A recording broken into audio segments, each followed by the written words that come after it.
Grüß, willkommen in einem anderen Video. Welcome to another exciting video, in this case part 4 of my figure gaming series of videos. This video provides some guidelines for new gamers who wish to enter this hobby and do not know where to start. It's assumed a new gamer will have decided on nationality in a period, but the rules and the figures which need to be purchased may not be so clear. Selecting the set of rules to play can be very simple or very complex. If you are going to play with an existing set of players, you simply ask them what rules they use and you have your answer to your problem. If you're striking out afresh or want to try a different set of rules because you do not like the scale you are currently playing, the question is much harder to answer. This is because you will change your mind constantly during the process. You may think this is not really a major issue, but as you need a force mix before you start to test a set of rules, it becomes more of a problem.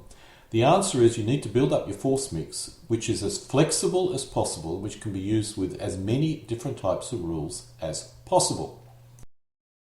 Moving on from the rules section, the next problem is how do you base your figures? You could decide to not base them, but as you will quickly find, the infantry will represent the bulk of your force mix. The basing question as a result still remains, even if you do not base your armoured fighting vehicles. You need to base infantry, so you need to select a size unless you're assembling a 15mm force. This video will assume you're using 6mm or even 3mm, and thus you need to determine a base size or basing mechanism. If you're in an imperial country, most bases are 1-inch squares, with depth increasing to accommodate the figure. If you are in a metric country, the size of 3cm square is used. Some rules use variable base size, mixing 2cm wide bases with 3cm wide bases. Unless there's something very odd with the rules, you should be able to just standardise on the greatest width for simplicity, and simplicity is good. One thing most players will have an idea about is the scale they wish to play: skirmish, squad, platoon, company, or even in an extreme case, battalion. In some cases, players will change their mind, but the figures you purchase will depend on the scale you select, at least initially. If you are playing a one element is a platoon scale set of rules, there are a lot of figure types which you'll never use. For example, a single air defence gun vehicle will probably never appear in your force mix at this scale. If you select a one element as a squad scale set of rules, this issue is even more extreme. You will have a very limited figure range that you'll be deploying. But the figures that you do deploy will be present in higher numbers. An infantry company tends to only consist of infantry, some motor transport, and infantry portable weapons such as mortars. A tank company is even worse, often only consisting of one type of vehicle. Many rules at this scale use non-historical force mixes to give you a greater range, but these would be rare in real life, or this situation would be very rare in real life. Let's now look at the number of figures you need. If you want a game to complete in a reasonable period of time, then the number of figures would average 50 per side over the length of the game. A good example to aim for is 100 figures, which allows you to field an attack force, defence force, and some supporting elements. This includes aircraft and artillery. It's possible to field as few as 50 figures, but then you'll have issues with flexibility and scenarios. This applies to any scale. Just a quick note, I'm not including cars, trucks, or even armoured personnel carriers in my figure count. There is no need to have infantry transport figures unless you really wish to, as infantry will rarely remain mounted in these types of vehicles. The exception is, of course, German armoured personnel carriers or all infantry combat vehicles, as these vehicles will often fight with the infantry. If you include cars, trucks, and non-combat armoured personnel carriers, the number can easily rise to 150 figures or elements per side. At the end of the video, we will discuss battalion scale. In this case, I will include trucks and armoured personnel carriers, as at that scale it's better to depict these units as their transports rather than, let's say, the infantry. Just to clarify about my term figures, I'm assuming this means an element or base. An infantry element should consist of between 3 and 5 individual figures. An artillery element should consist of a gun and from 2 to 4 crew. The same applies to any towed gun or mortar. You could even have a truck or a car on the element to represent the tow for the gun. If using a squad scale set of rules, you'll need to assemble an infantry and a tank company. The infantry would be mounted. You may also need a defensive infantry company. Meeting engagements between equal forces always end in a boring game. You need to have a more unbalanced game with reinforcements arriving at midpoint for a bit of excitement.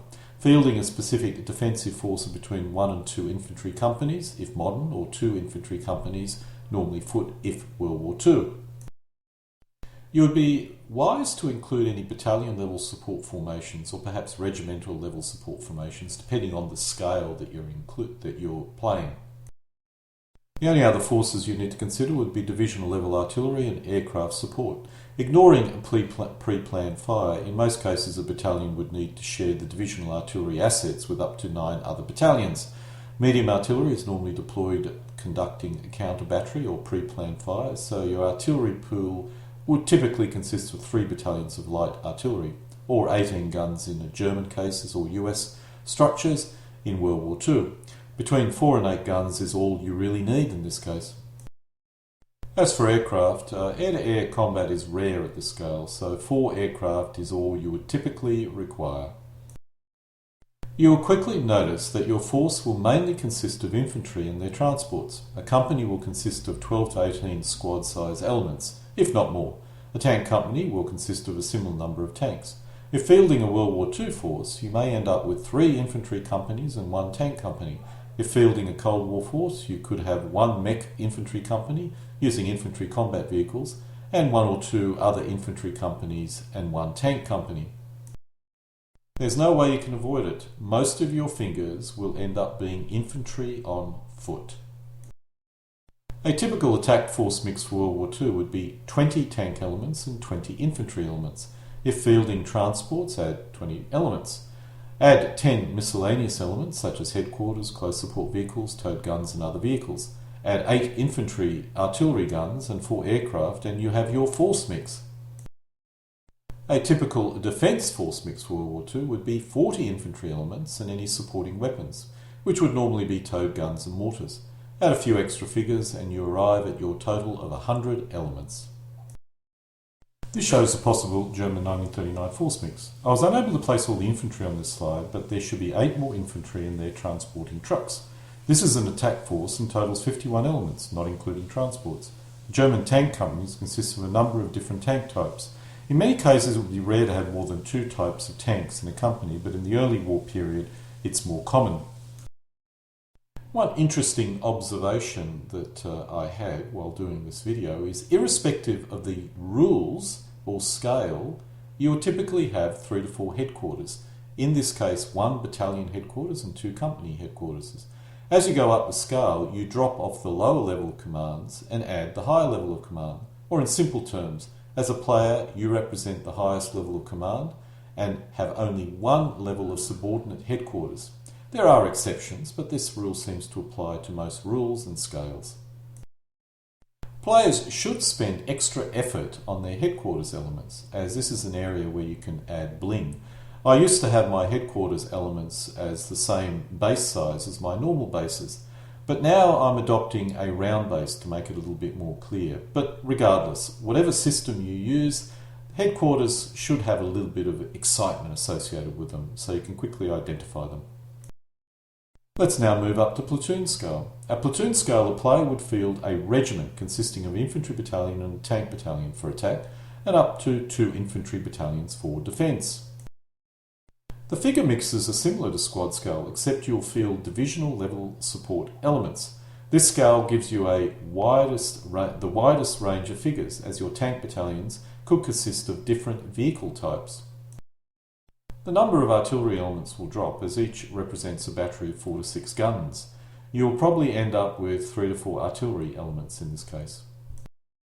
It's reasonably easy to create a force mix which can accommodate squad scale and platoon scale sets of rules, which may be why both scales are so popular. Most players that play platoon originally started at squad and migrated to it. This shows a force mix from a platoon scale set of rules. Once again, a 1939 German Panzer Division. There are 2 infantry battalions, so double the infantry elements visible here. What we notice is there is more infantry. This force consists of 44 elements, ignoring transports, and 26 of those elements are infantry. The number represents the number of vehicles, or multiples of 10 men, as this is taken from a set of rules which uses strength points. Thus, some minor adjustments may occur if playing a set of rules such as Spearhead, where each element is a fixed strength. Let's move to company scale. At company scale, the player would be commanding a division consisting of 2 regiments, one of which would be tank and one would be infantry. For defence, they would be fielding 1 to 3 infantry regiments, depending on the nationality. At this scale, we would be fielding all the equipment typically found in a division, and also a lot of equipment found in corps or army support formations. On the other hand, a lot of the equipment found in divisions are only found in very small numbers, so once we do the rounding, they may not be fielded. Nonetheless, the main difference between this scale and the previous is that you'll be fielding more different types of equipment, but each at lower quantities. While it would be common to field 20 tanks of the same type in a squad scale game, in a company scale game this would be very rare. This shows at company scale a German 1939 Panzer Division force mix. This also consists of 44 elements and has a higher proportion of armour, simply because an entire panzer regiment has been used. Let's now move up to battalion scale. Battalion scale moves us into a greater number of different element types, except of course for the infantry. At this scale, a player would be commanding a corps, or about 2 divisions. All equipment up to corps level would be deployed, and army level formations would almost certainly be attached as well. I'll discuss this in a little bit more detail at the end of the video, but let's just go through the force mix in the same format that we've covered company, platoon and squad. This is one of the 2 divisions used in a battalion scale set of rules. We are using strength points here, which really is unavoidable at this scale. Thus, the number of elements are 56. In this case, we're only fielding 10 tank elements, but a wide range of other element types, such as armoured cars, etc. In conclusion, pick your period, preferred rule scale, and build an army list based on those rules, which consist of up to 50 elements. If you move to a new scale, you may then need to purchase some additional elements to fill any gap, but it should not be a large number. In order to accommodate or provide maximum flexibility, you'll probably move to 100 elements. At 100 elements, a cost of a GHQ force is about $200, and if you select Heroic and Ross, significantly less. My advice is to start with the lowest cost figures, Heroic and Ross or similar. The reason is any initial force you paint and base will have problems. It takes experience to get the basing and painting correct, and it's far better to experiment on low cost figures. Using Heroic and Ross, your 100 elements should cost well under $100, although once you include bases, paint and flock, the cost will move back up to the $200 mark. In my original video, the video ended at this point. However, I've decided to add a section at the end which will cover battalion scale. This section deals with battalion scale rules, which means any element represents an entire battalion.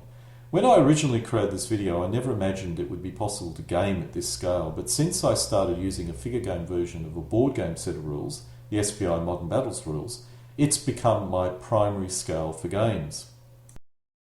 If you're going down this path, what type of force mixes do you need to consider, at least at a high level? This shows a German infantry division, where each counter represents a potential element. In this case, if we ignore the HQ support units and the infantry regiments, which are duplicated, the German infantry division consists of 9 infantry elements, 4 artillery elements, and an anti-tank element, a rec element, and an engineer element.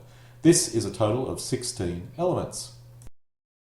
Most divisions, in World War II particularly, consist of 3 combat regiments, each of 3 battalions, an artillery regiment of 4 battalions, and 2 to 4 divisional support battalions. A panzer division would contain only 2 or 3 tank elements. If you are going down this path, be prepared to use a lot of trucks to represent motorised infantry and artillery figures. A typical game of 48 to 72 elements would only use 6 to 12 tank elements and up to 6 self-propelled elements, with the bulk being trucks and infantry and a lot of artillery, perhaps 16 to 24 elements. Most gamers would typically not have this kind of force mix, so if you're moving to this scale, you may need to go out and purchase additional trucks. And so we come to an end of my part 6 of my figure gaming series of videos, in this case a video on how to get into the hobby, specifically a 6mm micro armor figure gaming hobby. Alle guten Dinge kommen zu einem Ende.